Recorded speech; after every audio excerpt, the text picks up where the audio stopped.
तर नमस्कार. आपण पाहतात मराठवाडा लाईव्ह न्यूज. आज आपण आहेत जळकोट तालुक्यामध्ये रितुंबरगा या गावामध्ये. या शाळेमध्ये 1ली ते 8वी पर्यंतचे वर्ग आहेत आणि या शाळेमध्ये शिक्षकांचा तुटवडा आहे. जवळपास 130 विद्यार्थी असल्याची माहिती आपल्याला मिळाली.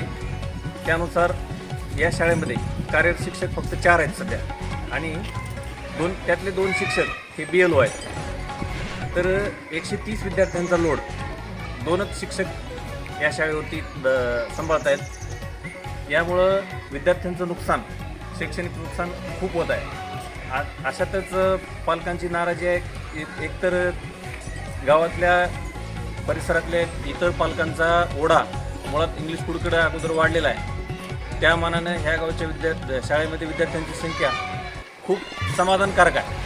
तरी या गाववाल्यांची विनंती आहे की इथं या शाळेला योग्य शिक्षक मिळावं, पदवीधर शिक्षक मिळावं. आहेत ते शिक्षक सध्या प्राथमिक लेवलचे आहेत. तर जे उच्च माध्यमिक लेवलचे शिक्षक आहेत, विद्यार्थी आहेत, त्यांचं शिक्षक नसल्यामुळं नुकसान होत आहे.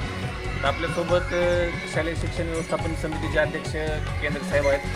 या समस्या मांडण्यासाठी गावातले नागरिक पण आहेत, शाळेचे मुख्याध्यापक पण आहेत. आपण सर्वांसोबत चर्चा करून या जिल्हा परिषद शाळेतल्या विद्यार्थ्याची गुणवत्ता काय हे दाखवण्यासाठी आपल्याला विद्यार्थ्यांकडून वाचन पण करून घ्यायचं. तर केंद्र सर या, तुमचं नाव सांगा. बालाजी भगवान केंद्र, शालेय शिक्षण व्यवस्थापन समितीचे अध्यक्ष. तर आमच्या इथे विद्यार्थी 130 आहेत. तरी शिक्षकाचा तुटवडा आहे आणि हे 2 BLO असल्यामुळे सगळे वर्ग 2 वर्गामध्ये बसवावं लागले आम्हाला. परिस्थिती अशी आहे, 8वी पर्यंतचे विद्यार्थी आहेत आणि 2 वर्गामध्ये बसावं लागेल. हां, आणि आम्हाला लवकरात लवकर शिक्षक मंजूर करून पाहिजे, नाहीतर आम्ही शाळेला कुलूप घालणार. शिक्षक लवकर मिळावी ही अध्यक्षांची मागणी आहे. सोबत आपल्याकडे गावातले नागरिक पण आहेत, त्यांचे विद्यार्थ्याचे पालक आहेत. पालकाचं मनोबत पण काय बघू. आपल्या गावामध्ये 1ली ते 8वी पर्यंत शाळा आहे. सर इथं शिकण्यासाठी 2च आहेत सध्याच्याला. आणि 3 वर्ग एका ठिकाणी आणि 5 वर्ग एका ठिकाणी करावं लागत आहे. विद्यार्थ्याचा अभ्यास होत नाही, त्याचा कुठला गृहपाठ होत नाही, सरांना सुद्धा कवर होत नाही एवढे विद्यार्थी. विद्यार्थ्याचं दिवसेंदिवस वाया जात आहे, शिक्षण पूर्ण होत नाही त्याचं. तर आपल्या शाळेसाठी संपूर्ण स्टाफ द्यावा, चांगले शिक्षण द्यावे शाळेसाठी.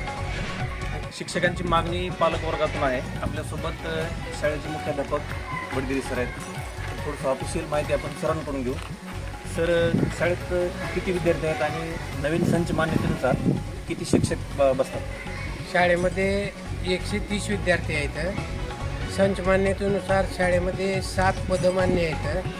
त्यापैकी 3 पदं रिकामे आहेत आणि 4 पदं सध्या कार्यरत आहेत. आणि या 4 पैकी 2 BLO कामासाठी ऑन ड्युटीवर आहेत. आणि त्यामुळं काय होतं आहे, 1ली, 2री, 3री, 4थी एकत्र आणि 5वी, 6वी, 7वी, 8वी एकत्र, असं 2 वर्गामध्ये बसवूनच विद्यार्थ्यांना अध्यापन करावं लागत आहे. तरी आम्ही ही मागणी संच मान्यता जर झाली तर आम्हाला 3 शिक्षक आमच्या हक्काची मिळणार आहेत आणि लवकरात लवकर संच मान्यता व्हावी अशी अपेक्षा आम्ही जिल्हा परिषदेकडून व्यक्त करू.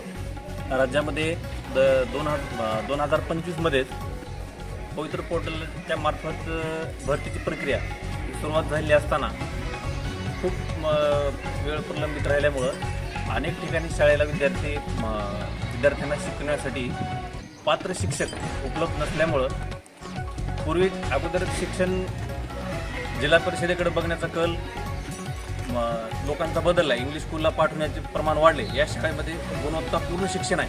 इथं आपल्यासमोर काही विद्यार्थी आहेत. ह्या विद्यार्थ्यांचं नुकसान होऊ नये यासाठी त्यांना योग्य शिक्षक मिळावं. सर, आता जे शिक्षक आहेत आपल्या शाळेमध्ये पदवीधर कुणी आहेत का? आहेत एक पदवीधर आहेत सर, पण ते BLO आहेत सध्या. म्हणजे 1 शिक्षक पदवीधर आहेत, ते पण BLO आहेत आणि 2 सहशिक्षक म्हणजे उच्च प्राथमिक विद्यार्थ्यांचं यामध्ये नुकसान होऊ लागलं. त्यांना मॅथ, सायन्स, इंग्लिश शिकवण्यासाठी जे पदवीधर शिक्षक लागणार आहेत ते इथं नाहीत. ते 2 पदं त्याचे रिक्त आहेत सहाय्यक शिक्षकाचे, बरोबर.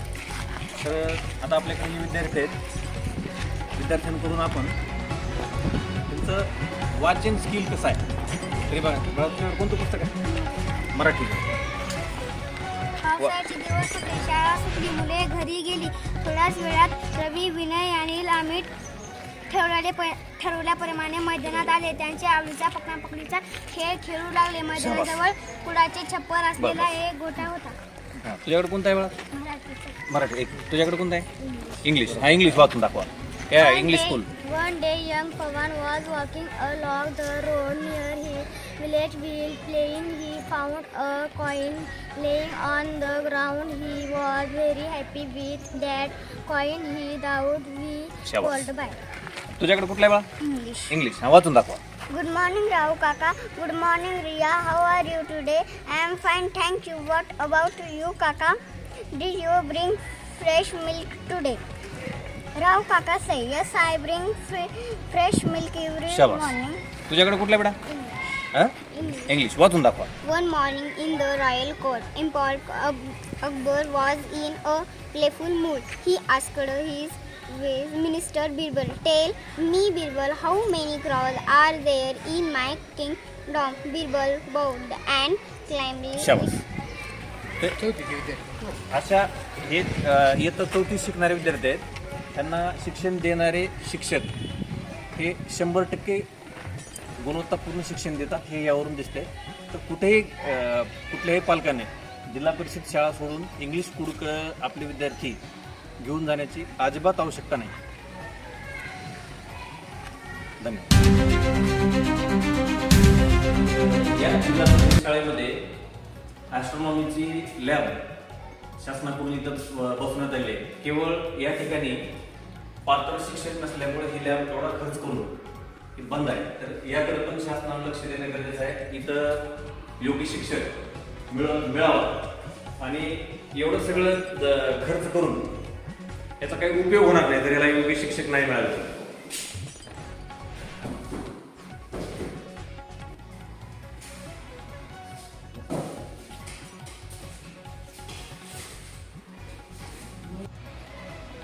या शाळेमध्ये संगणक लॅब आहे, आयडियल सेंटर.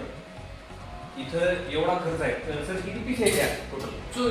24 पीस आहेत. बाजूला पलीकडे विज्ञानाची प्रयोगशाळा आहे, त्या पलीकडे ॲस्ट्रॉनॉमीची प्रयोगशाळा आहे. एवढा जवळपास ह्या लॅबचा खर्च 1 कोटीच्या घरात आहे. आणि इथं फक्त त्याला पात्र शिक्षक वर्ग, प्राध्यापक वर्ग नसल्यामुळे हे सगळं बसून आहे. म्हणजे एवढं शासन आज इन्फॉर्मेशन टेक्नॉलॉजीच्या मागे लागलेलं आहे आणि हे सगळा खर्च करून इथे विद्यार्थी नसल्यामुळे हे दुर्लक्षित आहे. तर याच्यासाठी शिक्षक मिळाले पाहिजे, ही पण मागणी आहे. तर याकडे पण शासनानं लक्ष देणं गरजेचं आहे. तर मुख्याधिकारी साहेब आणि जिल्हाधिकारी साहेब या दोघांना पण गावकऱ्यांकडून विनंती आहे, इथे लवकरात लवकर योग्य शिक्षक उपलब्ध करून देऊन हे जे काही रेंगाळात पडले एवढा खर्च करून त्याला सुरळीत चालू करण्याची मागणी होत आहे.